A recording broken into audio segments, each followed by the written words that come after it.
Bueno, si les parece, vamos a comenzar, si es posible, por supuesto, en la medida de lo que sea factible, puedan prender las cámaras para yo saber que están ahí atentos y atentas y no están haciendo otra cosa. Bueno, cuarto encuentro. Yo no sé, Flavia, si querés decir algo o ya Em, vamos empezando. Comenzamos y yo después, al finalizar, les doy las últimas indicaciones del curso y además estoy conectados con ellos a través del grupo, así que no te Ah, preocupes. bien, perfecto.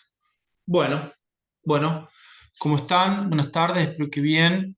Continuamos entonces con estas actividades de inteligencia artificial y derecho administrativo.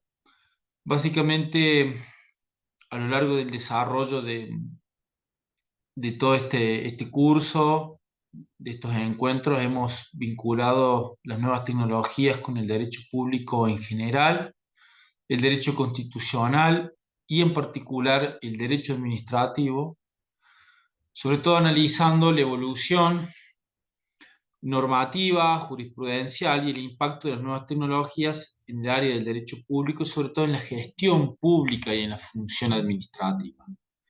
Y principalmente, el encuentro anterior empezamos a ver ya en forma mucho más específica, mucho más claro, mucho más concreto, cuáles son las regulaciones que existen cuando la administración pública, en el ejercicio de sus funciones, de sus actividades, de sus cometidos, quiere aplicar técnicas de inteligencia artificial. Y esto lo empezamos a ver mucho más nítidamente la semana pasada cuando lo veíamos bajo la excusa de los derechos digitales y en el catálogo de los derechos digitales, en la tabla de los derechos digitales que nos ofrecía la Carta de Derechos Digitales Española, sin perjuicio de que también habíamos invocado otras normativas, como por ejemplo la Carta Iberoamericana de los Derechos y Principios Digitales o la Carta Europea, que implica una declaración sobre derechos y principios, o mejor dicho, principios y derechos digitales para la década digital. Y así también pueden mencionarse una carta portuguesa, a la vez también puede mencionarse, por ejemplo, la Ley Orgánica de Protección de Datos Personales y Derechos Digitales de España del año 2018, donde incorpora en una normativa de protección de datos personales muchos de los aspectos de los derechos digitales. Bueno, indudablemente existe reservado en toda esta normativa la regulación de la inteligencia artificial por parte de la administración pública, y allí cuando se habla, sí, de utilización de técnicas de la inteligencia artificial en espacios públicos o en contornos públicos también. Esto en definitiva tiene que ver con cómo impacta todas estas nuevas tecnologías en la esencia de los principios arquitectónicos del Estado constitucional de derecho, porque indudablemente esto socava los principios más esenciales de nuestro sistema constitucional, tal es así el caso, por ejemplo, de principio de transparencia, de principio de publicidad de los actos de gobierno y demás. Con lo cual, en estos temas hay que remontarse necesariamente, ¿sí?, a los postulados axiológicos y los valores fundantes de un Estado de Derecho, porque aun cuando estemos en nuevas tecnologías, indudablemente, esto tiene implicancias respecto a cuestiones basales, elementales, en un Estado social y constitucional de derecho. Y también veíamos cómo los derechos digitales indudablemente también han tenido un apartado local aun cuando no tengamos una normativa allí mencionado o así mencionado, porque indudablemente nuestra normativa, digamos, dictada por el Congreso, no ha sido actualizada debidamente. Tal es el caso de otros países. Indudablemente, si se resuelve actualizar nuestra ley de protección de datos personales, la 25326, indudablemente estos aspectos van a ser contemplados porque el escenario de protección de los datos personales indudablemente es el escenario digital e informático. Por lo tanto, sí debe ser esta norma sí actualizada. Y hay un capítulo de este tema en la jurisprudencia de la Corte. Claro, la Corte, aun cuando nosotros no tengamos así reconocidos derechos digitales, no por el caso la Corte ha dejado de fallar en determinados temas que sí indudablemente están conectados con los derechos digitales. No solamente toda la problemática de un clásico derecho como es el derecho, lo vinculado a la intimidad, lo vinculado a la privacidad, al honor, a la imagen, cuando allí la Corte, por ejemplo, tuvo la oportunidad de fallar en relación a medidas cautelares solicitadas por personas que buscaban que se bloqueen contenidos eh, bajo el argumento de la reputación, el honor y demás, como por ejemplo el caso Paqués, por ejemplo el caso CZM, en donde por distintos motivos la Corte lo rechazó, en algún caso diciendo CZM que no existe la obligación de monitoreo por parte del buscador. Claro, allí el peticionante no había diferenciado por el link, la ubicación de ese contenido, por lo tanto no puede exigirse al buscador que haga un monitoreo general de toda la información de Internet. Esto sí podría socavar la libertad de expresión y el acceso a la información. O en el caso Paque, donde era un funcionario de una universidad pública que buscaba que determinado video no fuera difundido en Internet, la Corte le dijo no, básicamente porque era funcionario público, básicamente porque era un funcionario público de una universidad nacional, y ese bloqueo podría generar agravios desde la perspectiva del acceso a la información. Es decir, era una información relevante de interés público.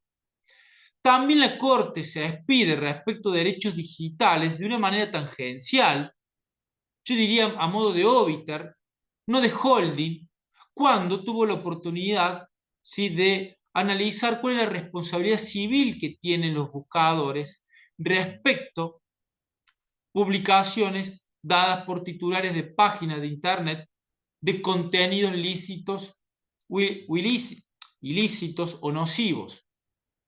Y entonces el debate era si una responsabilidad objetiva o subjetiva, y el debate era de qué manera responden los buscadores por la publicidad que hagan terceras personas en sus páginas web. Y allí la Corte también habla de derechos digitales, porque en definitiva pone un límite, ¿sí?, a la libertad de expresión en Internet, y también de alguna manera garantiza en determinado punto la intimidad, la privacidad, la reputación, el honor y la imagen y el lucro de la imagen también, ¿sí?, en Internet cuando falla, insisto, caso Gimbuta, antes María Belén Rodríguez, caso Gimbutas, caso Valeria Massa, ¿sí? También existen muchos otros precedentes del Fuero Civil y Comercial federal en estos temas.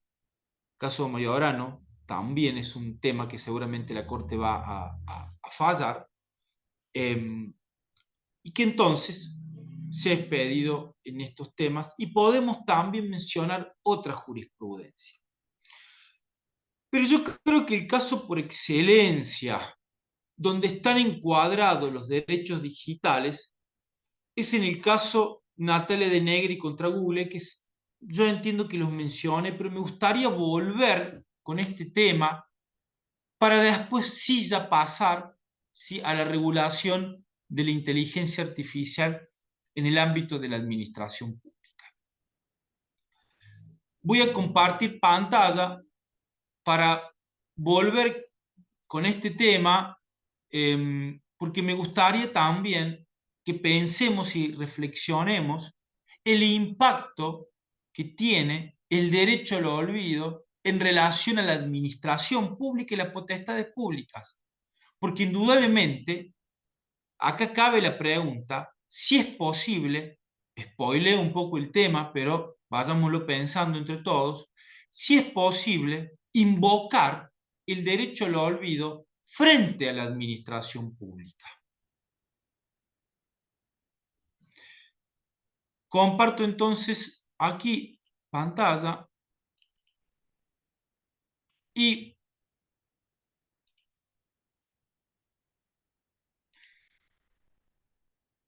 habíamos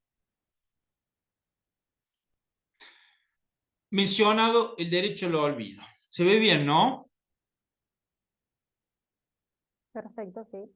Bien. El derecho al olvido es un derecho autónomo, es un derecho independiente a otros clásicos derechos. Es decir, acá sí hay una impronta de novedad en relación a los derechos digitales, porque no alcanza con darle nuevos contenidos a viejos derechos, sino que estamos hablando de un nuevo derecho, porque el derecho al olvido, más allá de que está como antecedente en la ley de protección de datos personales vinculado al olvido en fuentes o en base de datos para dar informes crediticios o financieros, como verás, esto está en el artículo 25-26 de la Ley de Protección de Datos Personales, el derecho al olvido digital tiene características propias, porque el derecho al olvido es aquel derecho invocable frente a un buscador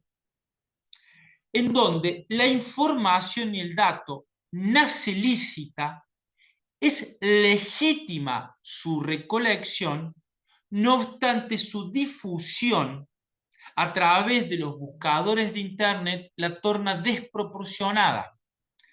El hecho de la propagación de esta información implica que haya perdido la finalidad y el objeto por el cual fue recabada esta información.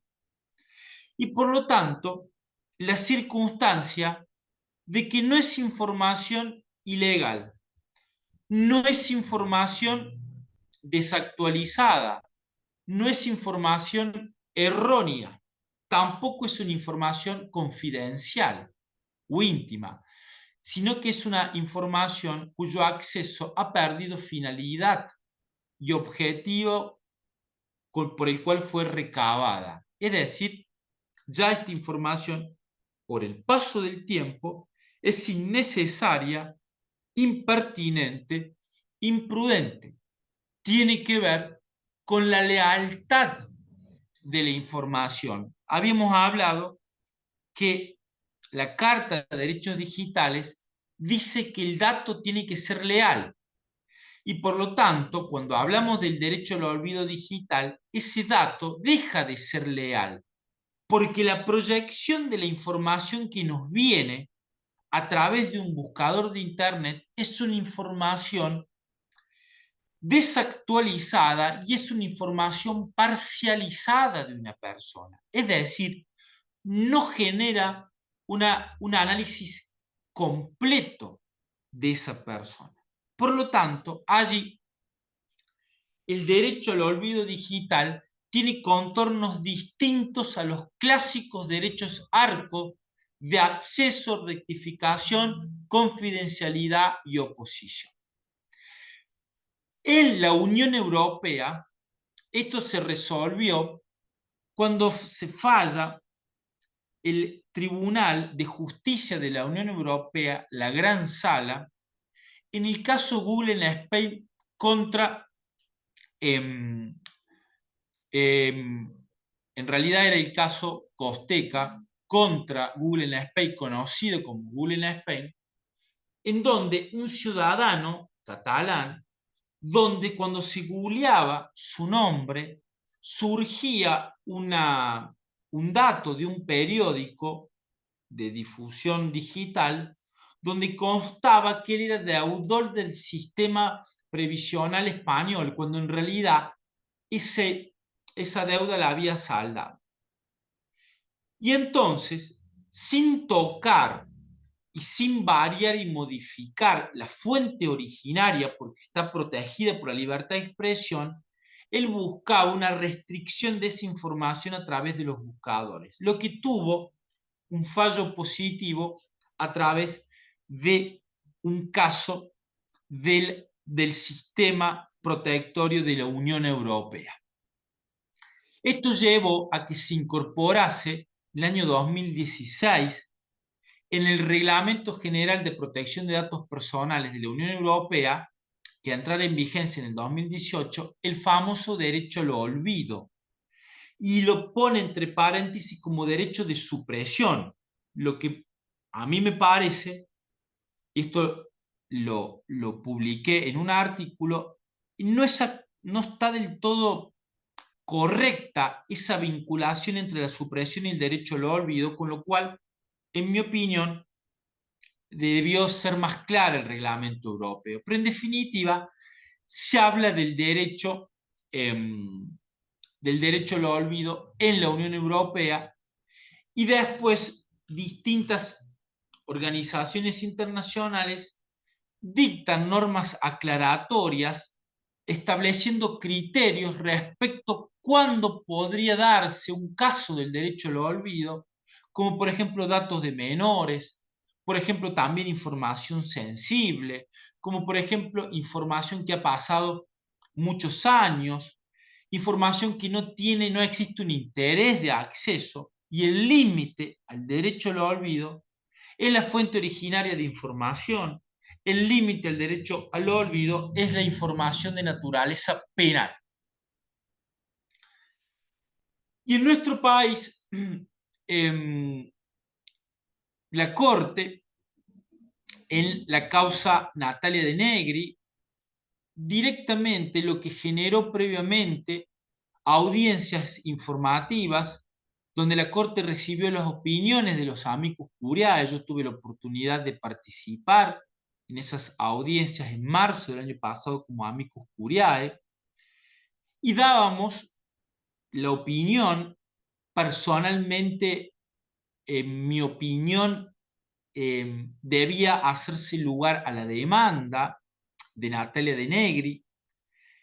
Era información desactualizada, eran videos respecto a contenidos íntimos en relación a consumo de drogas, experiencias sexuales.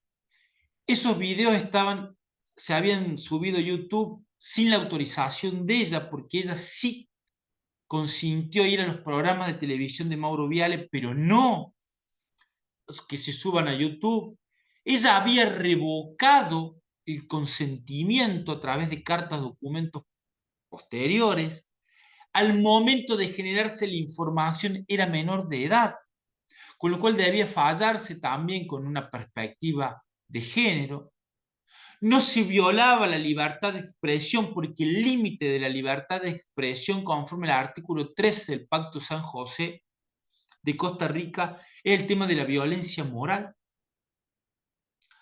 y violencia verbal también.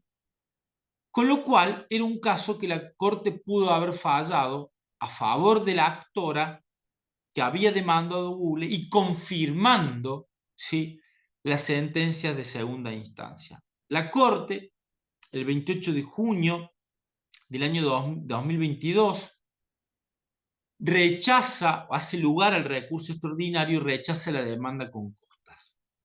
Y no dice una sola palabra del caso, del tema derecho al olvido. Ronda toda su argumentación a través, sí, del derecho a la libertad de expresión y acceso a la información en Internet, y eventualmente dice que no hay un agravio al honor. Además dice que Natalia de Negri, según lo mencionaba la actora, era una celebrity y por lo tanto no podría cuestionar después las desventajas que le generaba ser una persona pública. Indudablemente, ese caso ha sido fallado, digamos, con una argumentación, a mí me da la sensación muy tradicional, muy conservadora, no poniendo foco, eje, en la víctima, en definitiva, que era la persona a proteger, que era Natalia Denegui. No obstante, considerando 23, es la primera vez que la Corte introduce la problemática de los algoritmos y los derechos frente al uso de la inteligencia artificial. ¿Por qué? Porque en este caso, aun cuando la Corte haya fallado a favor del buscador, le preocupa y a modo de óbiter hace referencia a que no está claro los criterios en los cuales aparece la información en el buscador. Es decir, cuántas veces aparece la palabra a la cual referenciamos para listar una determinada información, cuál es el orden de prelación, cuál es la página que indudablemente nos lleva a esa información y por lo tanto allí es la primera vez que la Corte Suprema habla de los algoritmos, habla de las protecciones de los derechos frente al uso de la inteligencia artificial, menciona las directrices éticas para una inteligencia artificial fiable y además hace referencia también la Corte Suprema en relación a que los algoritmos deben saberse cómo actúan, deben ser comprensibles, entendibles y explicables frente a la utilización de los mismos. Por lo tanto, y además menciona al abogado de Google diciendo de que los algoritmos no son neutrales, los buscadores no son neutrales. En definitiva, no son neutrales porque están programados de tal manera para que las personas le aparezca determinada información y no otra. Allí hay un problema de sesgos, allí hay un problema de trato desigualitario, tal como nos dice aquel artículo 23 de la ley española de igualdad de trato cuando incorpora la inteligencia artificial. Y dice, hay que evitar el mal uso y los sesgos porque generan conductas discriminatorias y a su vez deben mitigarse los impactos negativos generando estudios de evaluación respecto a los algoritmos y la inteligencia artificial. Por lo tanto, fíjense en ustedes que le genera una discriminación a la actora, porque googleando el nombre de ella nos aparece aquellos videos siendo una niña o un adolescente menor de edad contando experiencias íntimas, pero no nos lleva a la actualidad habiendo recibido premios, teniendo una familia linda, viviendo en Miami, etcétera, etcétera. Esa dirección, esa modelación de la información, indudablemente debe ser cuestionada desde la perspectiva de los derechos fundamentales y por eso allí está, digamos, la necesidad de seguir analizando estos temas. También la jurisprudencia en nuestro sistema, el Fuero Federal Civil y Comercial de Buenos Aires, falló el caso Pompilio, donde la hija del expresidente de Boca Juniors, que en su momento había fallecido, y se decía en los medios de comunicación que había fallecido como consecuencia de un encuentro íntimo, lo que después eso fue demostrado que era una información falsa. No obstante, la familia y la hija de Pompilio inician también un habeas data en contra del buscador buscando el bloqueo de determinada información que se había demostrado que era errónea. Allí también se menciona el derecho al olvido, pero de una manera inadecuada, en mi opinión, no del todo pertinente y clara, porque en definitiva si la información fue acreditada que es errónea, por lo tanto caben los clásicos derechos ARCO de acceso, rectificación, confidencialidad y oposición, y no es un caso típico, concreto, específico de derecho al olvido. En el caso Becci, Amado Becci también, que era un abogado donde se le había iniciado una causa por estafa, había un planteo penal contra él, inicia un... Ay, se me fue. Inicia, perdón, vamos a poner nuevo. Ahí está, ¿lo ven? Sí, perfecto. Bien.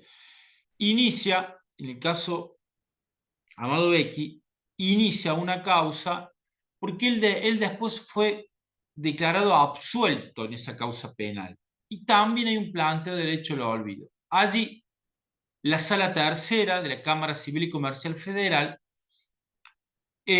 rechaza diciendo que es un tema de naturaleza penal y por lo tanto, aun cuando fuese declarado absuelto o sobreseído, no me acuerdo cuál era la instancia procesal, pero que en definitiva fue exculpado, allí dice la jurisprudencia, el límite del derecho al olvido es la cuestión penal y por lo tanto se presume que las personas tienen derecho a conocer sí, aspectos penales también de otras personas y por lo tanto no prosperó el planteo del derecho al olvido.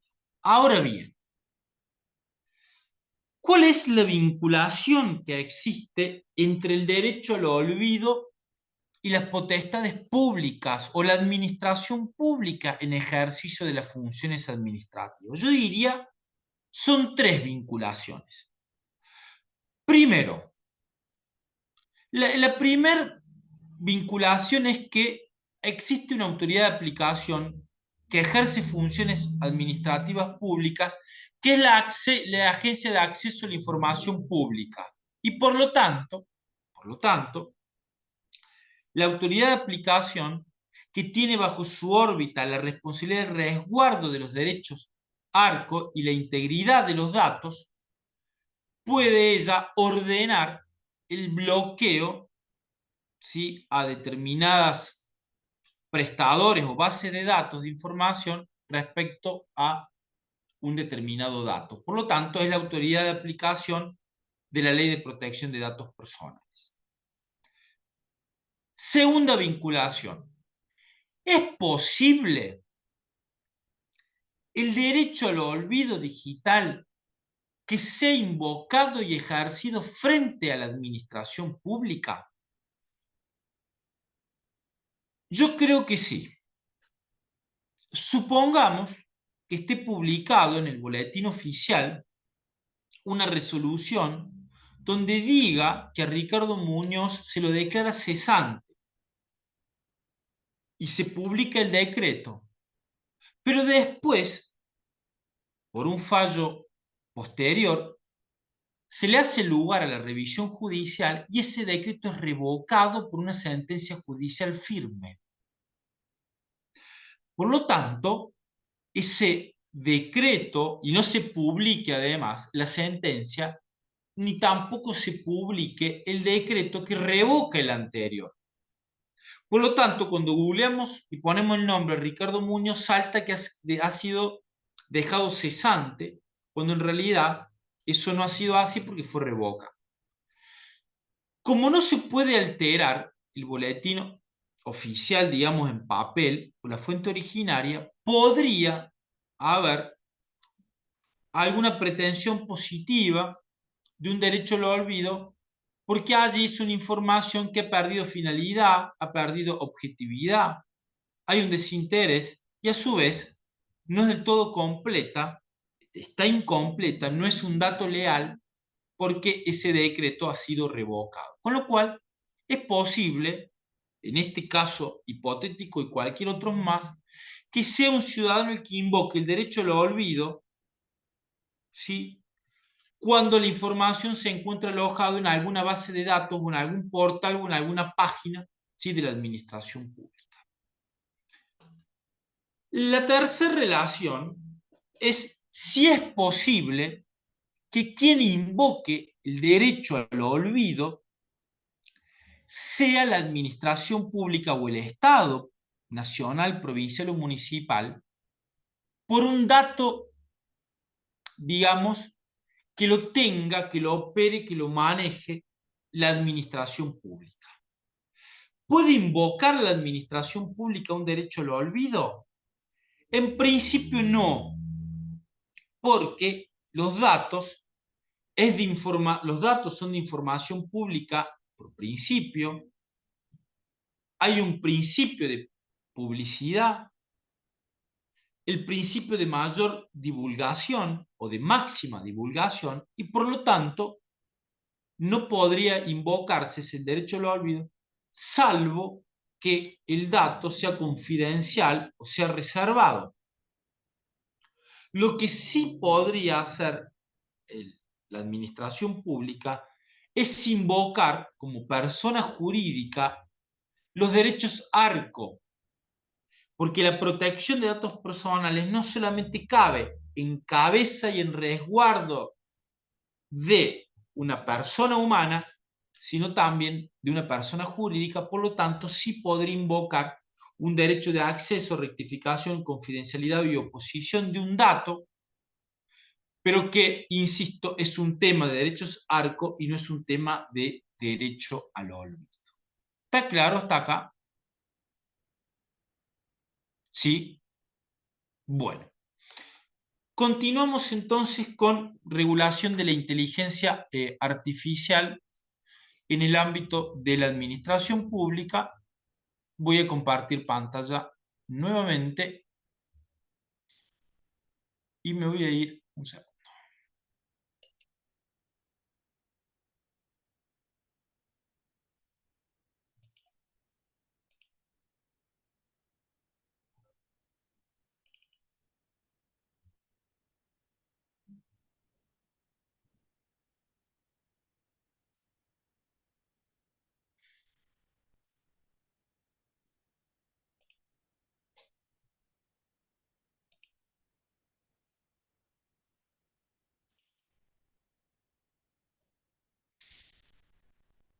¿Se ve bien, no?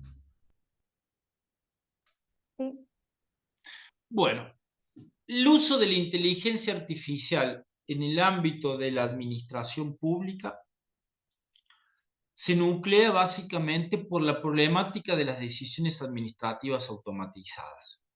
Es decir, aquellas resoluciones, aquellos actos administrativos que son tomados o dictados íntegramente a través de medios electrónicos sin que intervenga el funcionario humano en el caso concreto. Habíamos dicho que el funcionario humano interviene en el caso, pero en forma previa, abstracta, aprobando, regulando, documentando, validando un sistema informático que sirve de nexo de intermediación para la toma de esa decisión. Un ejemplo típico puede ser la plataforma Cuidar, donde cargando datos se autorizaba a una persona a circular. Prometea en Buenos Aires, cuando a través de sistemas inteligentes se dictan dictámenes, se emanan dictámenes del Ministerio Público Fiscal de la Cava, Pretoria en Colombia, cuando los tribunales superiores, las cortes colombianas utilizan inteligencia artificial en la justicia, también distintos sistemas en materia de contratación, donde se elige automáticamente y en forma independiente la mejor oferta también. Es decir, no solamente tiene que ver con actos administrativos, sino que tiene que ver con todas aquellas derivaciones en materia de decisiones administrativas, como por ejemplo contratos, ¿sí?, administrativos, en donde se elige en forma automática, en forma independiente, automatizada, ¿sí?, la mejor oferta. Pero esto básicamente se condensa en lo que tiene que ver con los actos administrativos.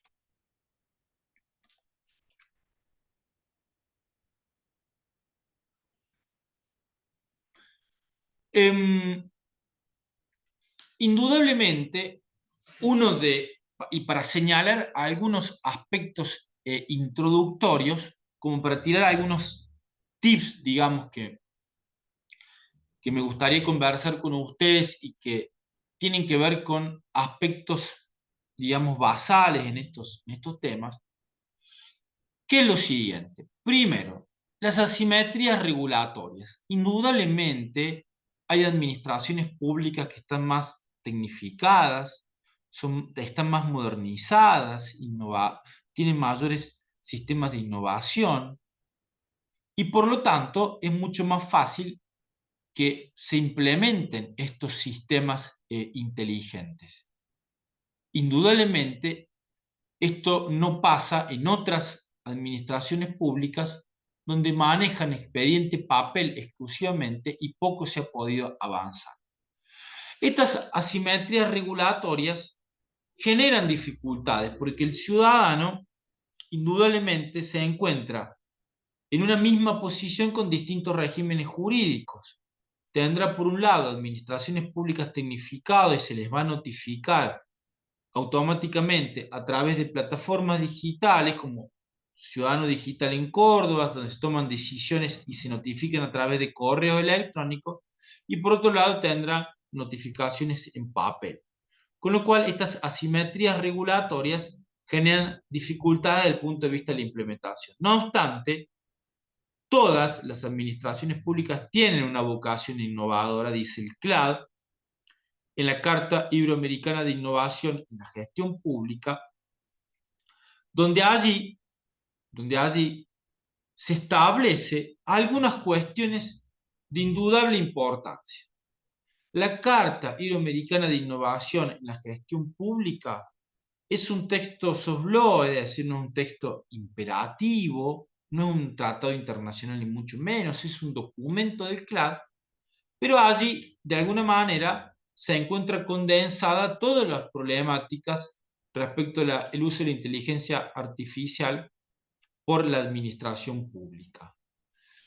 Y ustedes van a tener ahí definido qué es la inteligencia artificial, cómo tiene una función predictiva, esto de hacerla pública, que no esté basada en patentes, cómo debe regularse el teletrabajo, el tema del resguardo de los datos. En definitiva, es importante la Carta Iberoamericana de Innovación en la Gestión Pública para que ustedes la puedan bajar y estudiar y profundizar en estos temas. Siempre también este tema hay que verlo desde la perspectiva de la protección de los derechos fundamentales o los derechos humanos. No es lo mismo los derechos humanos que los derechos fundamentales. Los derechos humanos son los derechos fundamentales que están plasmados en normas positivas como en tratados internacionales o constituciones. Pero lo importante de esto es señalar que indudablemente existen muchos vínculos del uso de la inteligencia artificial con la administración pública. Por un lado, los beneficios. Claro, que utilice técnicas de inteligencia artificial genera beneficios porque mejora, optimiza, hace que los servicios públicos sean más ágiles, más eficientes, más rápidos, es decir, busca soluciones a las prestaciones de la administración pública. Y esto hace que de alguna manera genere un vínculo positivo. Indudablemente entonces la inteligencia artificial hace que se promuevan y que se mejoren las condiciones para hacer efectivos derechos fundamentales, principalmente derechos económicos, sociales y culturales. Pero a la vez, y esto sin que sea contradictorio, también genera riesgos. La utilización de inteligencia artificial genera riesgos. Desde los derechos fundamentales, una administración pública datificada que tiene datos, claro, genera riesgos y posibilidades dañosas, habíamos dicho en anteriores encuentros. Por lo tanto, nuevas maneras, por ejemplo, de generar daños publicando o difundiéndose cuando fallan los sistemas de seguridad informática y en donde se difunden, por ejemplo, datos o listas de personas con enfermedades Y allí vamos a tener un riesgo enorme, por eso la importancia de un enfoque basado en los riesgos en este tema, generando lo que habíamos hablado, la necesidad de evaluaciones de impacto sobre el tratamiento de los datos para disminuir, menguar, mitigar eventuales hipotéticos riesgos sobre los derechos fundamentales. Cuando hablamos de uso de la inteligencia artificial, hacemos referencia a dos cuestiones, el back office y el front desk, es decir, el uso y la regulación. El uso interno o potestades con vocación para exteriorizar aspectos regulatorios, es decir, usar y regular. No hay ningún problema desde la perspectiva del uso, porque esto ya es una realidad, y en definitiva alguna norma que habilite, aún hasta que sea norma reglamentaria también, que sea la administración pública la que dentro de sus herramientas también utiliza técnicas de inteligencia artificial. Ahora bien, cuando sale para afuera regulando, ya hay un problema mayor. En definitiva, allí debe regularse a través de normas legales de naturaleza, digamos, normativa, por supuesto, dictada por los parlamentos, congresos, legislaturas, etc. Porque allí se va a limitar el uso de la inteligencia artificial. Pasamos en el mundo de una regulación ética a una regulación jurídica. Y esto ya ha dejado de ser una pregunta para pasar a ser una información. El mundo pasa de regulaciones éticas a través de principios éticos y morales, cómo debería ser ese uso. Por ejemplo, las directrices éticas para una inteligencia artificial fiable de la Unión Europea del año 2019, mencionada por la Corte, en el caso Natalia de Negri, o las normas de la UNESCO, de la ONU y de tantas otras organizaciones que también han planteado textos respecto a regulaciones éticas de inteligencia artificial. Pero ahora pasamos a normas jurídicas y el mundo, ya les voy a contar, está discutiendo la ley de inteligencia artificial para la Unión Europea. Ya no como una directriz y parámetro, sino como una norma imperativa de directa aplicación para todos los países miembros de la Unión Europea. También quiero decirles que el uso de la inteligencia artificial no es un objetivo en sí mismo, sino que es una herramienta, un instrumento. No se funda ni se justifica en sí misma, sino que se funda y se justifica en pos del cumplimiento de los objetivos. Esto es lo que la Carta del CLAP habla de una racionalidad instrumental, es decir, su razón de ser es que es una herramienta para una racionalidad política y social, en definitiva para el cumplimiento de los cometidos y las responsabilidades, misiones y funciones de la administración pública. Acá interesa más los derechos a proteger que no sea un uso de la inteligencia artificial por sí misma. También quiero decirles, y acá vuelvo a recomendar dos libros, Oscar Oslak, El Estado en la era exponencial, Maximiliano Campos Ríos, El Estado en la era meta, donde se dicen ambos textos, son libros del CLAD, que hay otros más. Lo había dicho también acá la UNESCO, por ejemplo, que la administración pública actúa como una plataforma, la administración pública como intermediaria de servicios digitales. La administración pública deja de prestar servicios colectivos, generales, etcétera, para pasar a prestar servicios públicos micropersonalizados o microservicios por el manejo de los datos. Es decir, la administración pública presta servicios de intermediación y además personalizados, porque la digitalización, y uno de los parámetros de la digitalización es característica, es la hiperpersonalización, la hipercuantificación, la hiperdataficación. Es decir, el manejo de los datos personales nos permite tener en tiempo real cuál es el uso concreto de un servicio público que hace un ciudadano. Por ejemplo, a través de medidores inteligentes, cuántos metros cúbicos de agua necesitará esa manzana, esa vivienda o ese barrio. Con lo cual eso hace optimizar, por ejemplo, el manejo del recurso agua potable. O cuánta basura produce determinada zona, determinada vivienda, tal edificio. Lo que nos lleva a definir concretamente cuándo tiene que pasar el camión recolector, ¿sí?, por determinado lugar o no. Y así cada uno de los servicios, con lo cual torna la administración pública mucho más inteligente.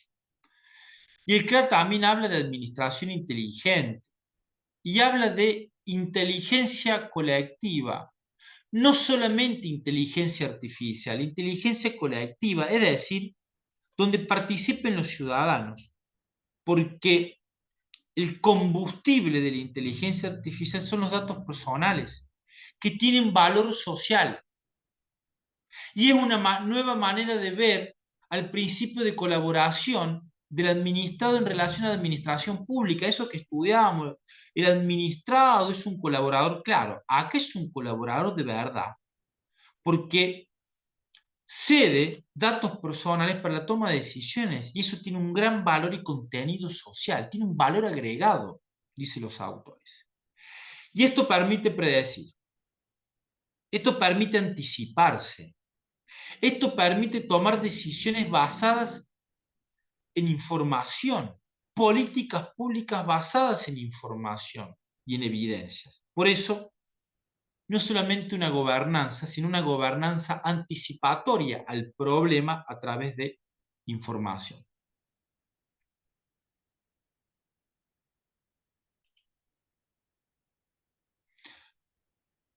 ¿Qué es la inteligencia artificial?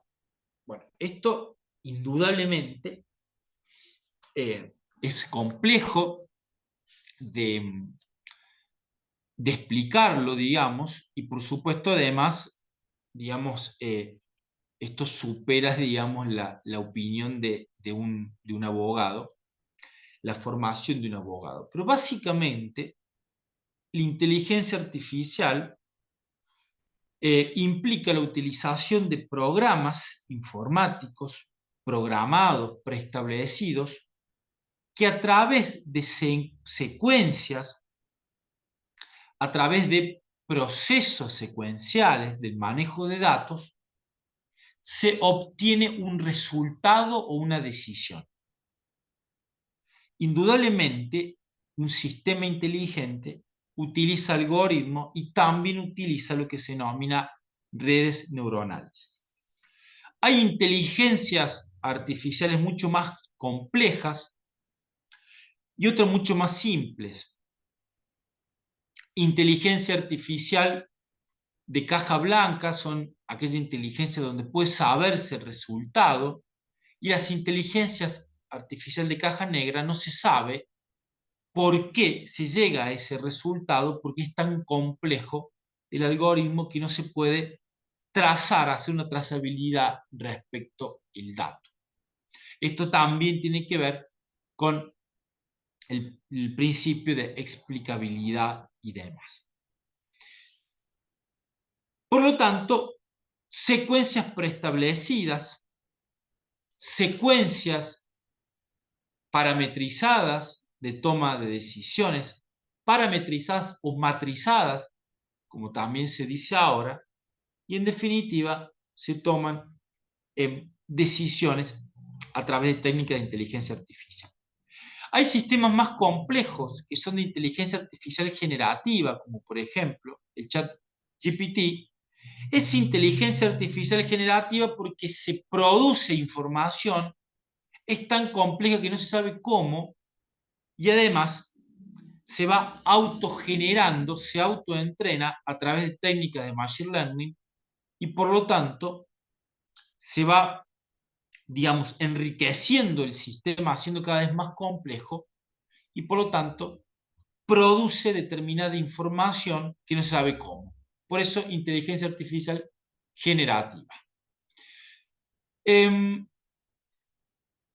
También es importante entender la problemática del acceso público. Por eso, de una visión de inteligencia colectiva, transparente, de acceso público y no blindadas en patentes. Eric Sadim es uno de los autores que está de moda también en este tema, filósofo, en donde dice, cuando las administraciones públicas utilizan técnicas de inteligencia artificial, hay una suerte lobby de privatización, y que es dual. Por un lado, la privatización del servicio en sí mismo, y por el otro lado, la privatización en el ámbito privado del programa, de la técnica, de la tecnología utilizada y demás. Con lo cual, allí pone foco en la problemática que genera si no es la administración pública la que ella misma desarrolle sus sistemas propios de inteligencia artificial para que no haya riesgos desde los sistemas de propiedad intelectual, ¿sí?, de los privados. Una administración pública datificada, un nuevo modelo de administración donde está basada en los datos y la importancia del dato como un valor agregado de interés social, lo que les dije recién.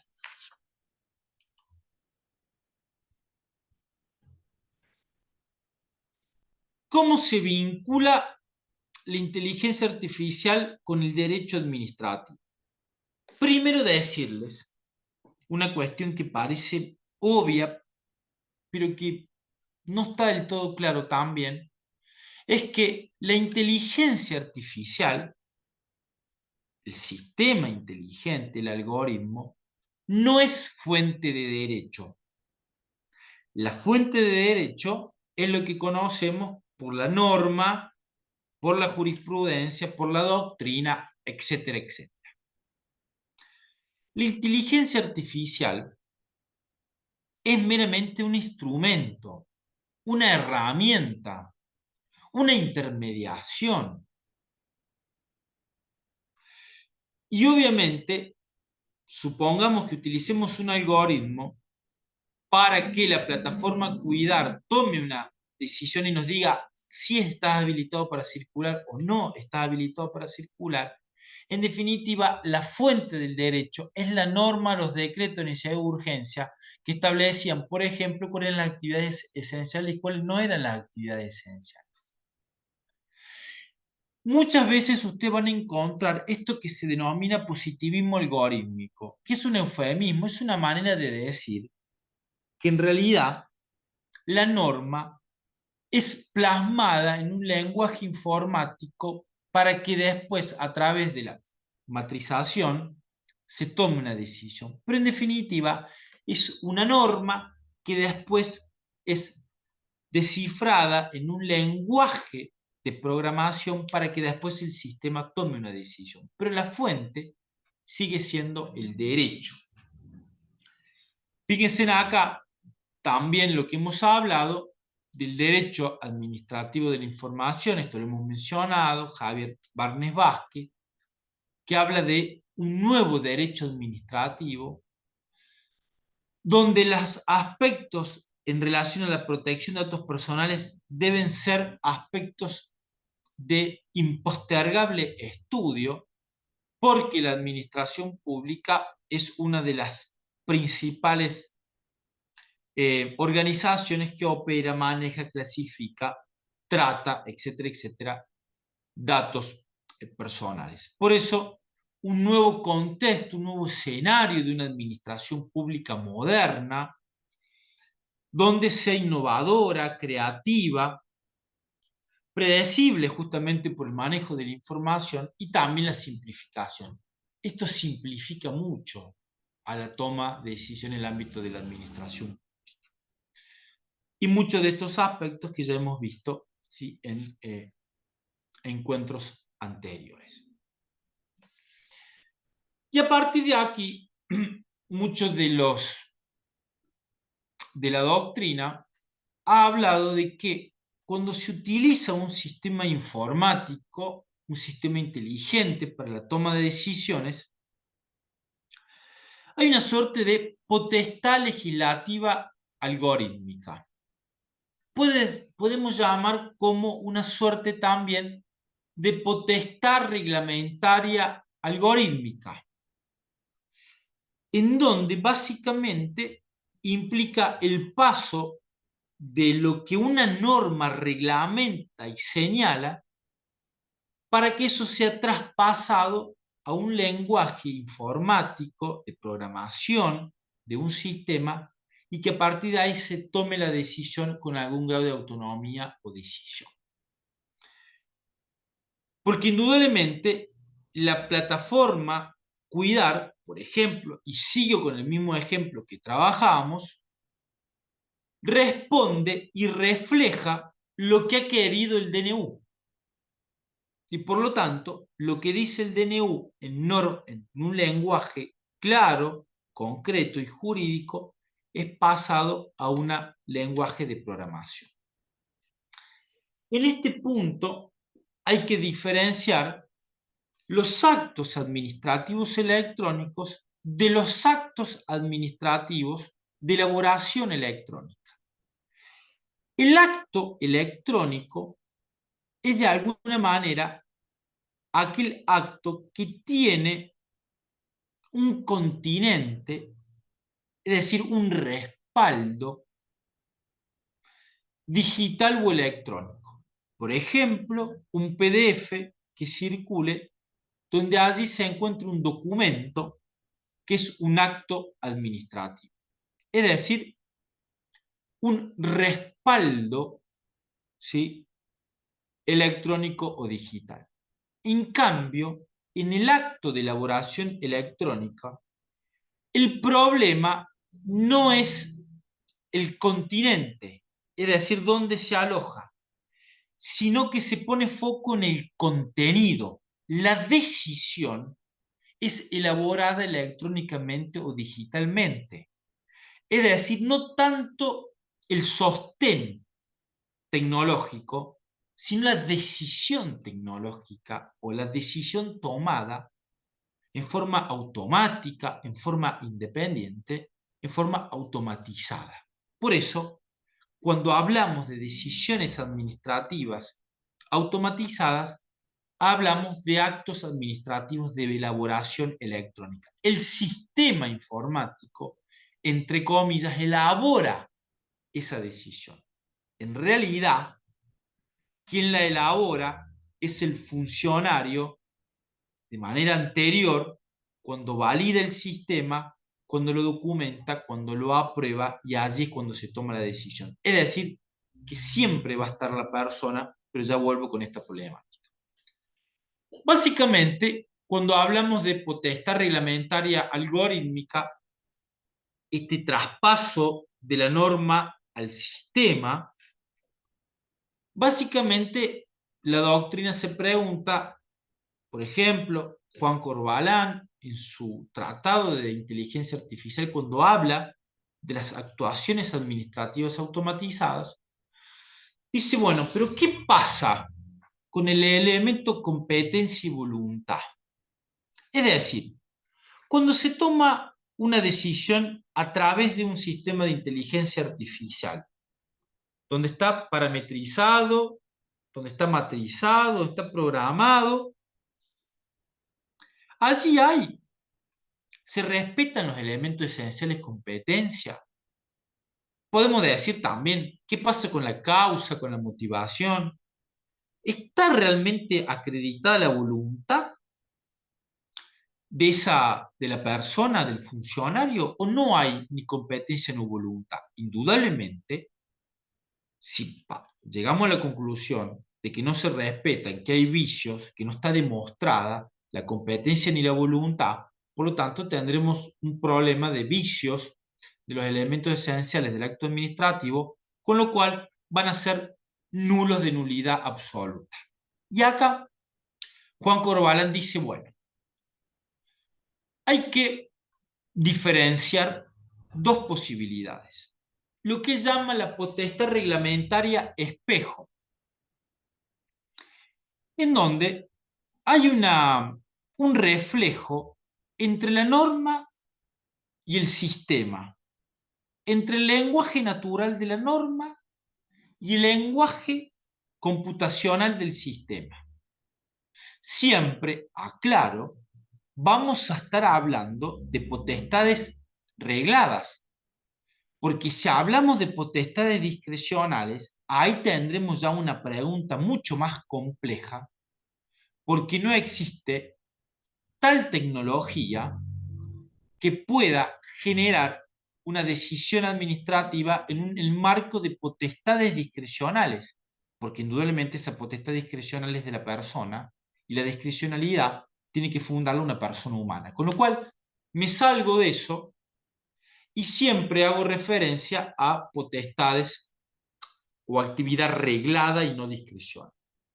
Vuelvo y cierro el paréntesis y allí Juan Corvalán separa dos posibilidades. Potestad reglamentaria espejo. Hay un fiel reflejo. Lo que dice la norma se traduce en el lenguaje informático y se toma la decisión automatizada o automática. Por lo tanto, está respetada el elemento competencia y voluntad porque la tecnología es una mera intermediación y la decisión tomada hubiese sido la misma que por el funcionario persona. Lo que pasa que hay una decisión asincrónica. Se toma antes, cuando se valida el sistema en forma genérica, y después la plataforma, a medida de la solicitud, tiene esa respuesta. Por lo tanto, la tecnología es una mera intermediación, es una mera herramienta, y la decisión es asincrónica.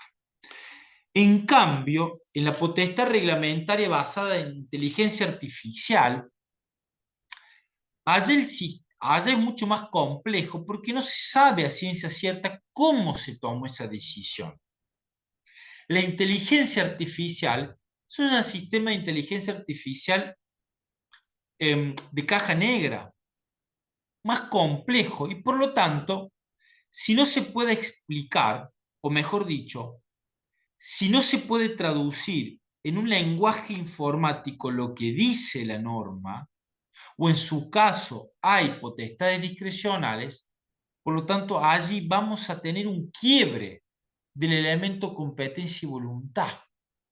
Por lo tanto, hay una suerte, entre comillas, de delegación ilegítima no autorizada a un sistema. Y allí, insisto, hay un quiebre en el elemento voluntad y por lo tanto hay vicios desde la perspectiva constitucional, por ejemplo, de la motivación y de la publicidad de los actos del Estado. Voigt-Palop es un catedrático español y él dice más o menos lo mismo de otra manera. Él dice, los algoritmos cumplen la misma función material que los reglamentos. Es decir, un algoritmo es una suerte de reglamento en un lenguaje computacional. Por lo tanto, a los algoritmos debe extenderse las mismas garantías que los reglamentos. Deben ser publicados, deben tenerse la posibilidad de que sean impugnados en forma directa, debe tenerse la posibilidad de que sean conocidos, de que sean explicados. Es decir, los algoritmos son una suerte de reglamentos porque en un sistema inteligente cumple la misma función. Y por lo tanto, allí también deben extenderse y traducirse las mismas garantías que se tienen de los reglamentos. Entre nosotros, en nuestro país, Federico Lacava, un profesor de Entre Ríos, que ha estudiado este tema también a través de un libro que se llama El acto administrativo automático. Hace una muy interesante distinción de lo que él denomina decisiones administrativas automatizadas bajo modalidad programada de las decisiones administrativas adoptadas bajo modalidad autónoma. Él dice, la decisión administrativa automatizada bajo una modalidad programada se respeta la voluntad. Hay un respeto a la voluntad, dice Federico Lacava en su libro, hay un respeto a la voluntad y a la competencia también en un doble sentido. Se respeta la voluntad del acto, es decir, la voluntad de querer la administración emitir ese acto. Y también se respeta una voluntad potencial y una voluntad concreta, es decir, la voluntad del contenido del acto. No solamente la voluntad de emitir ese acto, sino que se respeta la voluntad de cuál era la decisión de ese acto, del contenido, porque a priori el sistema informático refleja lo que ha querido el funcionario. Pensemos, insisto, en actividad reglada. Ahora bien, por ejemplo, si se quiere tomar una decisión a través de la fundamentación que nos da el chat GPT. Allí, cuando hay un sistema mucho más complejo, un sistema de inteligencia artificial generativa y no una simple inteligencia artificial, hay una decisión administrativa automatizada adoptada bajo modalidad autónoma. ¿Qué significa? Y que no se sabe por qué ese resultado. No se entiende, no se comprende, no se puede hacer una trazabilidad. ¿Cómo fue pasando el dato? No se puede explicar el algoritmo. No se puede explicar la decisión, la salida de ese algoritmo. Por eso él dice que esta segunda posibilidad de la decisión administrativa automatizada adoptada bajo una modalidad autónoma son actos ilegales. Es decir, no puede aplicársele el régimen del acto administrativo. Básicamente, al no existir una voluntad respecto al contenido del acto, es decir, hay una voluntad potencial respecto de querer dictar ese acto, pero no respecto al resultado, al contenido, a la decisión y a la fundamentación, básicamente porque no se entiende cómo llega a esa decisión y por lo tanto allí no puede aplicársele todo o no puede entenderse que una decisión administrativa bajo modalidad autónoma o automática sea un acto administrativo. Por lo tanto, no hay acto administrativo y en definitiva no puede dársele la garantía de presunción de legitimidad porque no puede motivarse. Y por lo tanto, al no respetarse el principio de motivación y causa, el acto administrativo no es tal. En definitiva, no puede aplicársele el régimen jurídico. Llegamos entonces a las decisiones administrativas automatizadas, a la actuación administrativa automatizada, que es aquella tomada en forma independiente, plenamente a través de un sistema electrónico sin que intervenga el funcionario en el caso concreto. Por ejemplo, una subasta electrónica inversa, donde el sistema elige la oferta más conveniente. Por ejemplo, un sistema digital que nos diga cuál es la persona más idónea. Por ejemplo, un sistema digital donde estableciendo determinados parámetros nos liquide de forma automática si una tasa o una contribución. Eso ya existe, digamos, y obviamente Esto ya es una realidad y no estamos hablando de futuro ni mucho menos. Regulaciones, la ley española del año 2015. Regulaciones, la ley de contratos de Italia de marzo de este año, y así muchos antecedentes. Spoileo un poco más, decirles que en Mendoza, la ley 9003, en el artículo 164 ter, si la memoria no me falla, debe estar por ahí también más adelante. Acá está, de la ley 9003 de la provincia de Mendoza, toma el antecedente español e incorpora las decisiones administrativas automatizadas, entre otros. El proyecto de modificación de la ley de Catamarca de procedimientos administrativos también está incorporando estas definiciones, con lo cual hay mucho de estos temas. El régimen jurídico y aspectos normativos. El respeto de los derechos digitales. Ya habíamos hablado que dentro de los derechos digitales está el uso de la inteligencia artificial por la administración pública, y allí habla de que debe impugnarse, debe explicarse, principio de transparencia, de explicabilidad, de transparencia algorítmico, etcétera, etcétera. Regímenes especiales. Bueno, la ley española que les mencioné recién, leyes o normativas de protección de datos personales en el mundo y en la Unión Europea, la ley italiana también, entre muchas otras, hablan de estos temas. Los principios. Principio de explicabilidad, de interdicción a la arbitrariedad, la transparencia algorítmica, la trazabilidad, el acceso a la información algorítmica tiene que ver con darse a entender de cómo el sistema funciona, cómo toma una decisión y el por qué, bajo qué parámetros, qué lógica utiliza. Es decir, debe darse a conocer la lógica y el código fuente. También el principio de supervisión humana, es decir, la persona humana debe entender lo que los autores españoles, por ejemplo, hablan del principio de reserva de humanidad. Esto está también en publicaciones mías y de autores que les he dejado como material de estudio. El principio de supervisión humana significa que la persona humana debe controlar el sistema y si hay impugnaciones debe resolverlas esas impugnaciones. El principio de precaución e impacto social, hacer evaluaciones y estudios respecto a eventuales riesgos.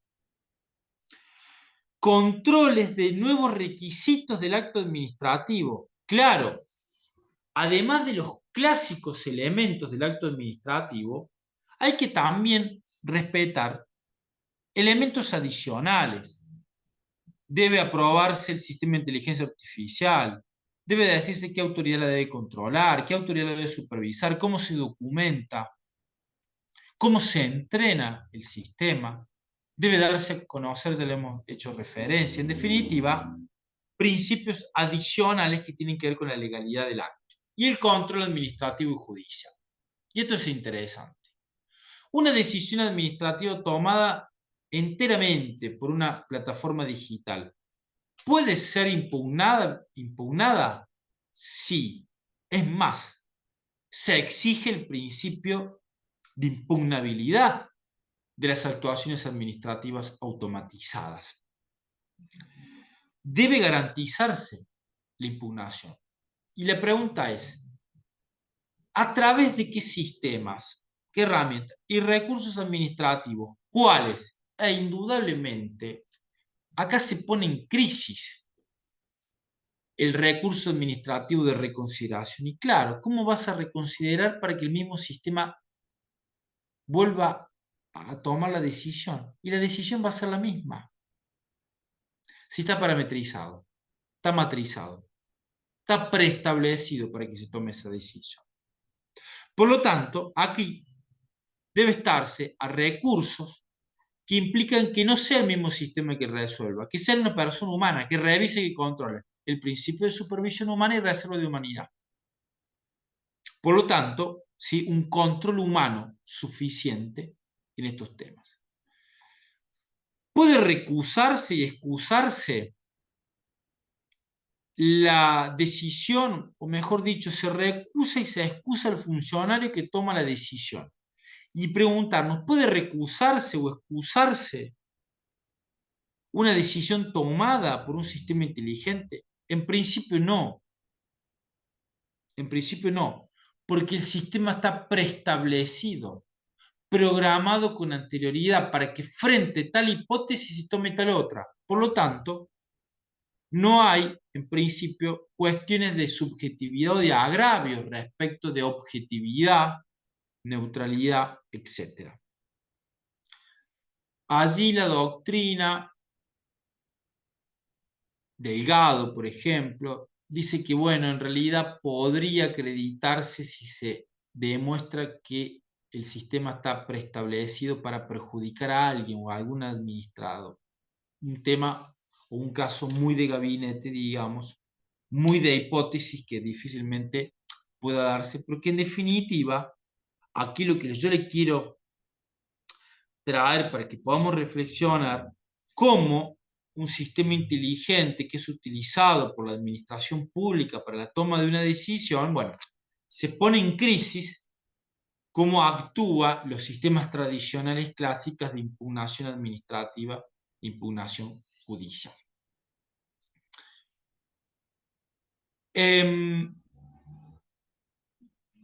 Entre nosotros, ¿qué aspectos jurídicos nacionales y locales tenemos? Bueno, primero el principio de desarrollo científico y tecnológico. La cláusula de desarrollo humano, 75, inciso 19, habla del aprovechamiento y difusión del desarrollo científico y tecnológico, con lo cual, como dice Andrés Gil Domínguez, es una cláusula de cierre del sistema.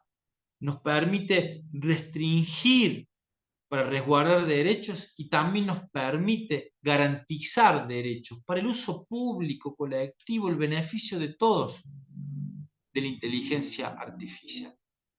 Ya saben ustedes que en la provincia de Mendoza toma el antecedente de la ley española. Y también quiero comentarles que hace muchos años la ley de protección de datos personales toma en el artículo 20 aquella prohibición de las decisiones basadas exclusivamente en sistemas digitales. Esto también lo publiqué en un artículo en una revista en Brasil, donde hago referencia a la prohibición de la automatización decisoria basada en el perfilamiento digital. Esto está en el artículo 20, también está en propuestas de reformas a la ley de protección de datos personales, también está en el reglamento europeo, y básicamente lo que te está diciendo es, no es que está prohibido el uso de la inteligencia artificial para tomar decisiones administrativas o judiciales. Lo que sí está prohibido es el uso de ese sistema que implique un perfilamiento digital, es decir, tomar información digital de la persona para tomar decisiones, haciendo un perfilamiento sin que la persona participe.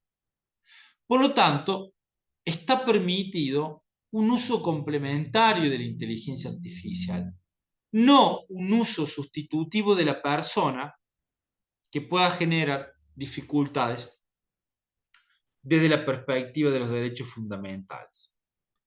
No tengo más tiempo para explayarme en este tema, pero básicamente la interpretación del artículo 20 de la Ley de Protección de Datos Personales significa que la persona debe garantizarse el derecho y la posibilidad de que se explique por qué se toma esa decisión y que tenga control del mecanismo para que pueda entender y comprender, como dice la Corte, comprender, ¿sí?, el sistema de inteligencia artificial. Es más, en materia de administración pública, ese decreto nacional, el 733, da la posibilidad de la utilización de sistemas de inteligencia artificial junto con esa resolución. Ya saben ustedes lo que ha dicho la Corte en el caso Natalia de Negri y el uso de la inteligencia artificial. Finalmente, hace poquito, el 2 de junio de este año, la Subsecretaría de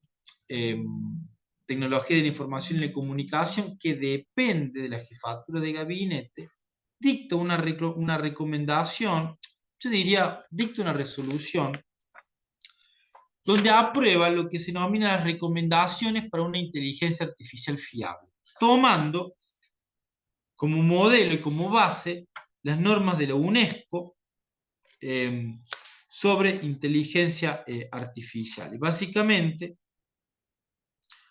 señala que la Argentina, a través de su secretaría, participó del Foro Global sobre Ética de la Inteligencia Artificial, asegurando la inclusión en el mundo de la inteligencia artificial para generar entornos regulatorios éticos, garantizando los desarrollos centrados en la persona, en la perspectiva de género. Con lo cual, allí, básicamente, toma las normas de la UNESCO que la Argentina adhiere y hace una suerte de aprobación de recomendaciones éticas para el uso de la inteligencia artificial, tanto para el ámbito de la administración pública como para el sector privado. Y también hace poquito, hace pocas semanas, la jefatura de gabinete de ministros dicta una disposición administrativa creando una mesa interministerial de inteligencia artificial para empezar a buscar aspectos comunes, digamos, en materia de inteligencia artificial. Con lo cual, permanentemente tenemos novedades respecto a estos temas. Hasta aquí. Consulta, ideas, se entendió, está claro las regulaciones, por dónde vamos, los principios, los elementos y demás.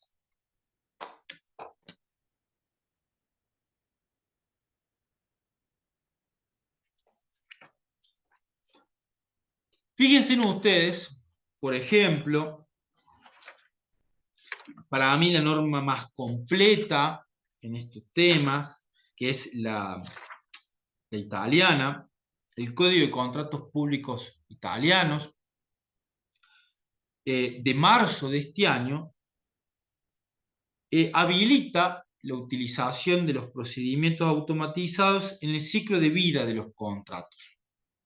Quiero aclararles que la italiana es una de las jurisprudencias más importantes porque allí la jurisprudencia ha cuestionado, por ejemplo, sistemas de inteligencia artificial tomados por la administración pública italiana, en donde, por ejemplo, a través de un programa se autorizaba o no y se resolvía el traslado de docentes de un colegio a otro, de una sede a otra.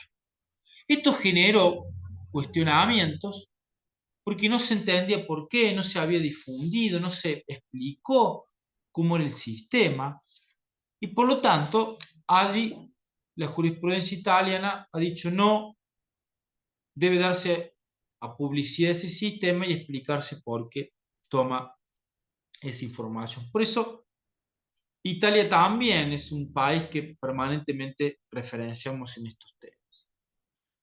Y acá quiero ser concreto. Dice, por ejemplo, en norma italiana, se utilizan los procedimientos automatizados para mejorar la eficiencia de los poderes adjudicadores y las entidades concedentes, en la medida de lo posible, que van a automatizar sus actividades recurriendo a soluciones tecnológicas, inclusive la inteligencia artificial. A tales fines deberán, y acá me parece que da en la tecla la regulación italiana, asegurar la disponibilidad del código fuente, la documentación relacionada, así como cualquier elemento útil para comprender la lógica del funcionamiento. Y esto me encanta, comprender la lógica del funcionamiento. Además, se deben introducir en los pliegos de condiciones cláusulas destinadas a garantizar servicios de asistencia y mantenimiento necesarios para la corrección de errores. Y dice, se deben respetar los principios de cognoscibilidad y comprensibilidad del operador tecnológico. Y además el principio de la no exclusividad de la decisión algorítmica. Es decir, no exclusividad significa que la persona también debe entender. Fíjense en ustedes, principio de no exclusividad de la decisión algorítmica. Con lo cual es una de las normas más importantes en este sentido. Y vuelvo a compartir pantalla ya para finalizar con 5 o 10 minutos más y les dejo a ustedes la palabra antes que me quede sin público para que también podamos reflexionar en conjunto y ustedes me digan cuál es la problemática real de todo esto y cómo se inserta en el ámbito regulatorio actual. Vuelvo a compartir pantalla.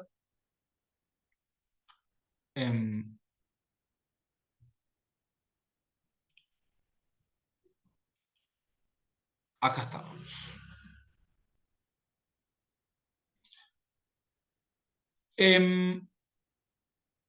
Propuestas de la regulación de la inteligencia artificial en el mundo. Indudablemente pasamos de una regulación ética a una regulación jurídica. Se viene discutiendo en la Unión Europea el reglamento de normas armonizadoras de la inteligencia artificial. Es decir, una propuesta de reglamento de normas armonizadoras. No más propuestas éticas, sino una norma de directa aplicación e inmediata ejecución en el ámbito de los países miembros de la Unión Europea, por lo cual deben adaptarse obligatoriamente los países de la Unión Europea. Y ya empieza a decir y a catalogar y segmentar sistemas. Va a haber prácticas prohibidas, por ejemplo, aquellas que buscan alterar el consentimiento de la persona. Dice, por ejemplo, aquellas que manden mensajes subliminales que puedan variar las decisiones personales. Por ejemplo, en las redes sociales, cuando nos viene información respecto a tal político, sí y otro no. O nos viene información negativa de un producto, positiva del otro, con lo cual eso es un mensaje que busca moderar y digitar el comportamiento humano. También clasifica en sistemas de alto riesgo, por ejemplo, lo que tiene que ver con educación, servicios públicos y demás, con lo cual allí, bueno, mayores riesgos, mayores regulaciones. Habla de obligaciones de transparencia que tienen que ver con cuando estemos hablando de sistemas que utilicen datos biométricos, por ejemplo, o información sensible. Regula lo que se llaman los sandboxes o los sandbox, que son espacios coordinados de prueba, coordinados por la autoridad de aplicación y controlados de prueba, es decir, sistemas regulatorios bajo determinados parámetros protectorios especiales a prueba. Poner a prueba tales sistemas para ver cómo reaccionan y los riesgos. Y establece aspectos como, en materia de inteligencia artificial generativa, como por ejemplo derechos de autor. Se viene discutiendo, hay artículos en la ley publicados, respecto de quién son los derechos de autor de lo que el sistema de inteligencia artificial produzca, invente. Por ejemplo, si yo le pido al chat GPT, haceme un poema donde tenga las palabras odio, amor, sol, el jardín, animales. Y me sale un poema. Bueno, ¿quién tiene la propiedad y los derechos de autor de esa innovación? Bueno, eso es toda una discusión y así muchas plataformas están discutiendo esta cuestión. El mundo también, en Chile, hay un proyecto de ley sobre inteligencia artificial, también habla de riesgos inaceptables y sistemas de alto riesgo. En California también decisiones administrativas automatizadas que se lo incluyen en normas sobre código de profesionales. Acá, básicamente, la discusión es si puede utilizarse inteligencia artificial para seleccionar personal y cómo esto impacta respecto a los derechos laborales de la persona.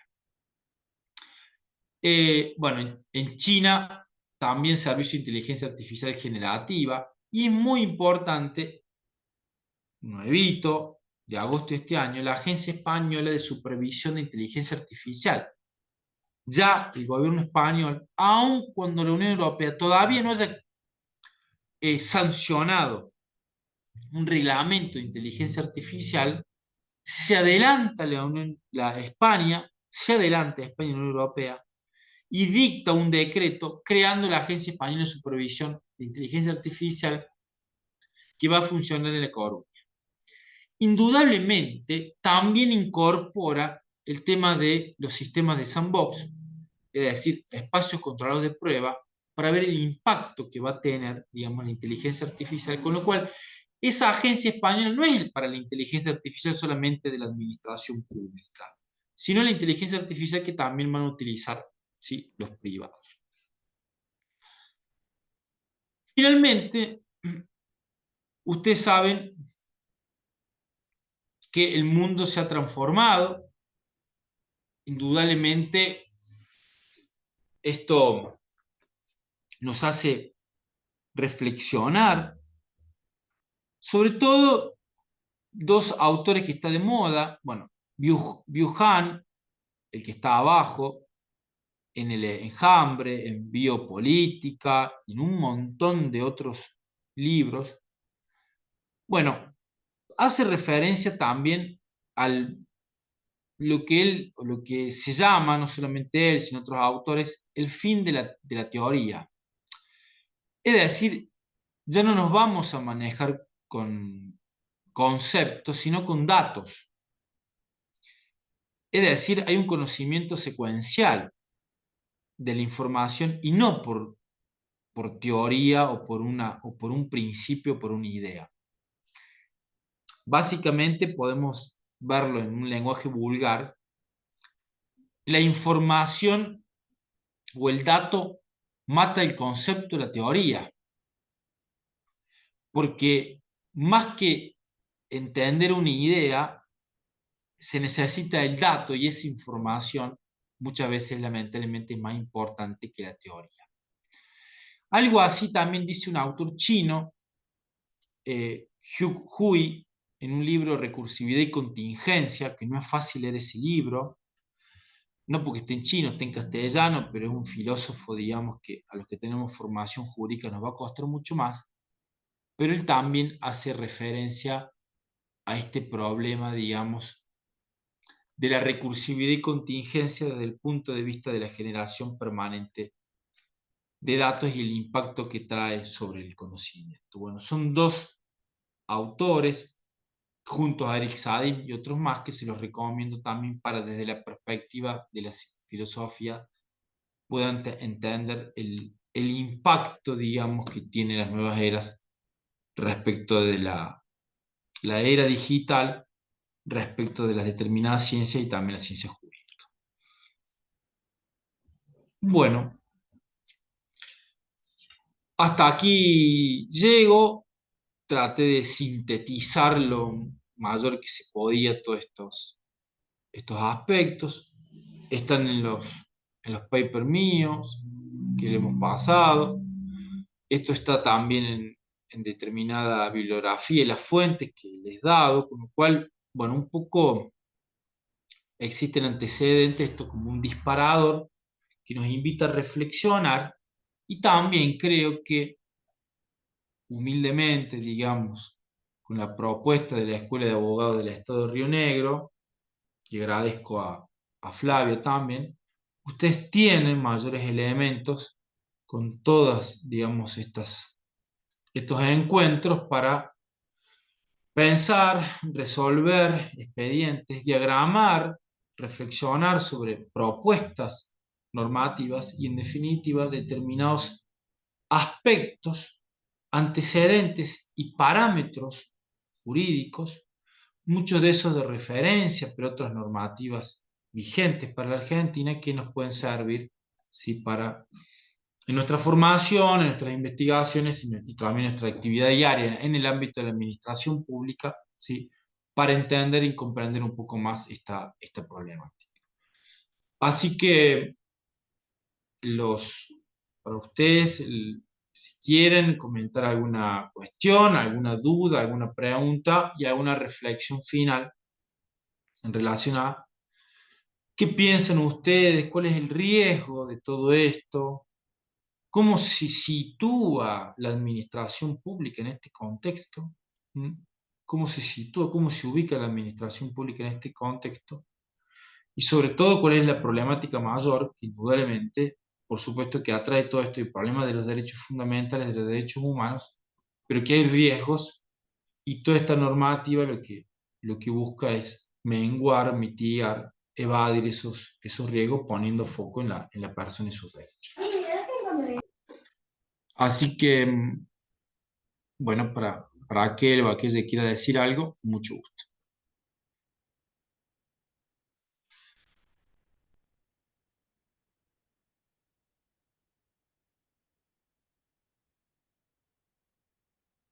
¿Se entendió algo? Más o menos. ¿Se perdieron un poco? No.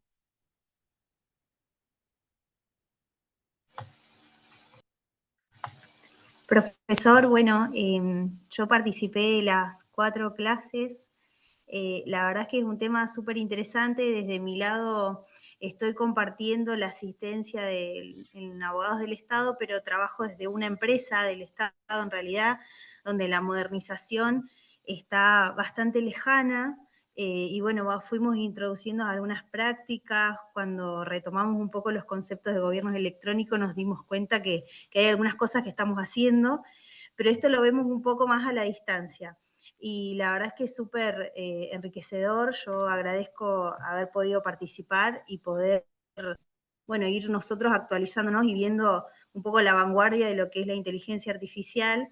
La verdad es que en algunos lugares todavía estamos lejos, pero bueno, está bueno conocerlo, ir aplicándolo y sobre todo esto de los riesgos, de los datos sensibles, que nosotros en algunas aplicaciones ya lo estamos intentando hacer.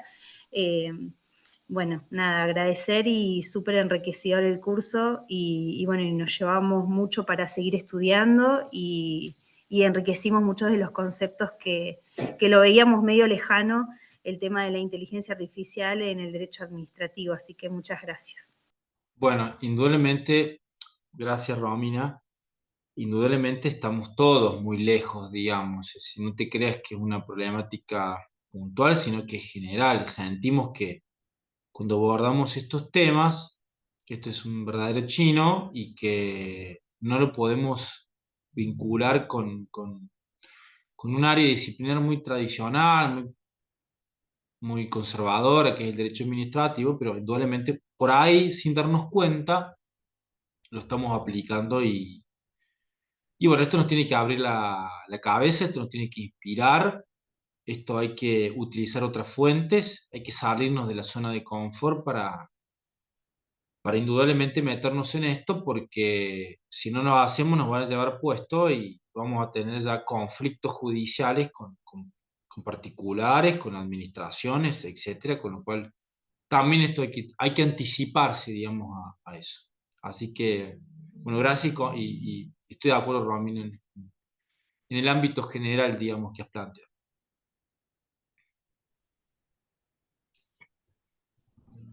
Hola Ricardo, buenas tardes a todos. Más que nada, mi nombre es Antonella. Disculpen, no me anda la cámara, no sé por qué. Problema, no hay problema. Más que nada agradecer, la verdad fue muy enriquecedor el curso. Yo particularmente también trabajo en el Estado Y nosotros esto de los actos administrativos digitales lo aplicamos a través del sistema del GD, el GDO, más que nada con sueldos, que es un acto administrativo que desde la asesoría legal nosotros intervenimos, eh, pero más que nada a nivel de control de ese acto, y después directamente ese acto administrativo se pasa a sueldos y ahí finaliza. Después también considero que estamos muy lejanos a una decisión administrativa automatizada, por supuesto, por parte de varios de las áreas de la administración en general. Estaría buenísimo, es súper entendible y estaría espectacular que se implemente mucho más, ¿no? Pero bueno, es la realidad y la actualidad que tenemos hoy. Vos sabés, Telma, que no estamos tan alejados.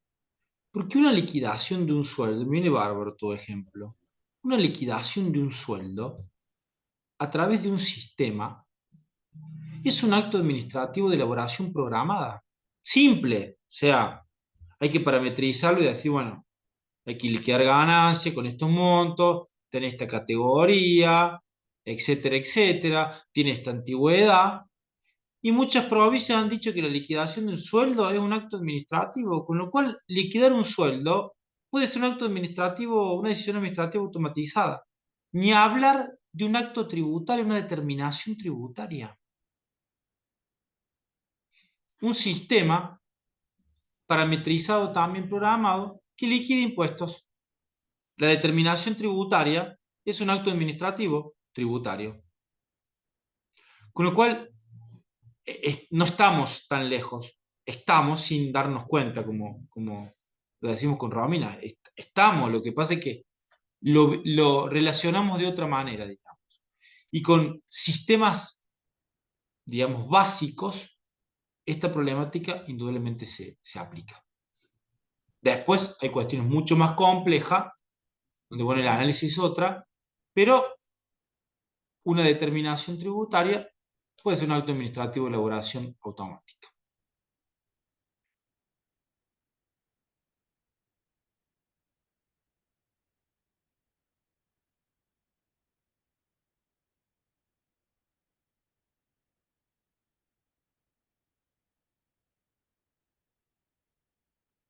Bueno, ¿alguien más?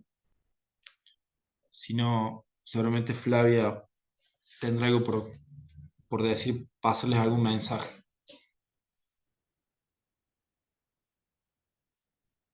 Bueno, sí, más que nada, bueno, agradecer los que estuvieron siempre presentes y participando de todas las actividades. Obviamente, muchas gracias a vos, Ricardo, por estar siempre presente, predispuesto.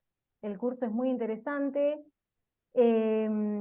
Sabemos que éramos un poquito más descriptos, pero bueno, creo que el tiempo, la etapa del año y demás ha complicado un poco este presentismo, pero bueno, no va a haber falta de oportunidad para continuar con estas capacitaciones.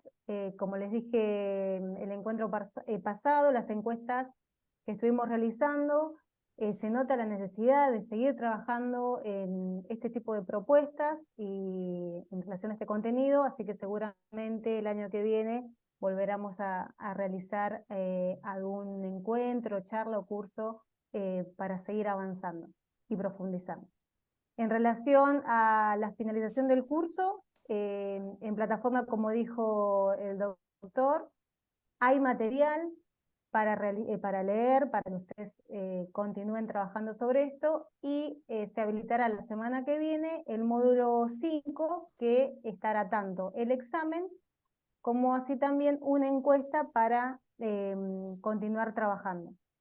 Después del examen, si está aprobado y cumplen con lo que es el presentismo, se podrá descargar el certificado de asistencia. ¿Sí? ¿Algo más para agregar, Ricardo? No, no, simplemente, bueno, agradecerte a vos, Flavia, a Anabela también, que estaba siempre predispuesta, agradecer a la Escuela y Cuerpo de Abogados de Río Negro, a la Fiscalía de Estado, celebro, digamos, estas capacitaciones permanentes. Celebro también y destaco que se hayan animado estos temas nuevos y entiendo que también hay un interés en seguir profundizando esto, así que a disposición para lo que necesiten. Me pueden escribir, en todo caso después les paso el mail, se lo paso bueno, Flavio lo tiene, le puedes pasar el mail mío, si quieren escribir alguna cuestión o quieren profundizar y demás. Y bueno, para lo que sea necesario, cualquier momento y bueno, a disposición y además agradecerle